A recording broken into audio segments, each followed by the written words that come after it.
Like a super delegate. Now, does that mean I have to kiss your ring, or will a slight bow? No, I mean, I'd even be happy with just a reserved parking spot someday, but that's not even going to happen. Okay, what is a super delegate? A super delegate is somebody that is already a delegate to the National Convention based on the position that they hold. There's 16 of them in Minnesota. I am one of the 16. Of the non-public officials, I'm one of them.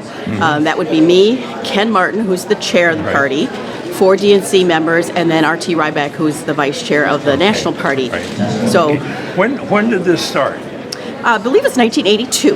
Okay, and this is an operation of the National Democratic Committee. Correct, yes. My understanding is that it was to try to stop something that happened in 1968 with Hubert Humphrey, where he was nominated from the floor and he had never run in a primary or in any kind of a contest prior to that. So that's the role of the superdelegates to... I think just potentially stop a train wreck if it were ever to happen. But since 1982, superdelegates have never decided the nomination, and they've always gone along with the will of the majority of the pledged delegates. So it's something that we have the privilege of being able to do. I don't see us as really having a major role in this because we don't vote until July. And that's, all the other delegates. Some of the press elected. has been treating the superdelegates as a kind of an insidious group, and I like to talk to insidious people. Are you insidious? You know what? I've had a lot of people that have asked about that, and I mean, I'm just a regular person. I don't have a McMansion. I don't drive a Lexus. I'm just a regular person who's very passionate about getting Democrats elected. That's why I'm the vice chair of the state party, because I strongly believe in the principles of the DFL. And I happen to be the vice chair. I didn't run to be a superdelegate. I ran to be the vice chair of the party to make sure that the health of the party is in good shape, and in that respect, making sure that we get Democrats elected up and down the ticket. I talked to Secretary of State Steve Simon a couple of weeks ago on the presidential primary, and he's advocating a primary election to replace the caucuses. Yes.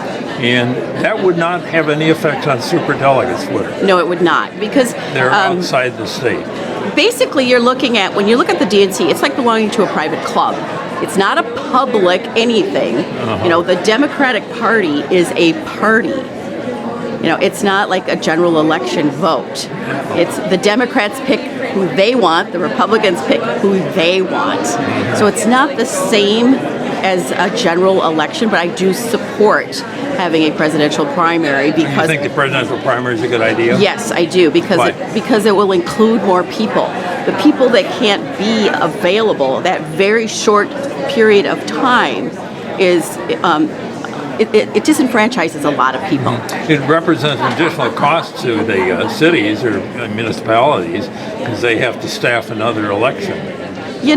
That has been brought up many, many times, and I gotta say that, democracy shouldn't be looked at as, it's going to cost too much money. I think it's better that we do the best we can to involve as many people as possible in making decisions, and the primary is just a better way to go to include more people, and I just think it's just the way Do you know who's opposing the idea of the primary? I don't know specifically, but I'm sure if there's dollar signs attached to it, that it probably has something to do with whoever likes to hold the purse strings close.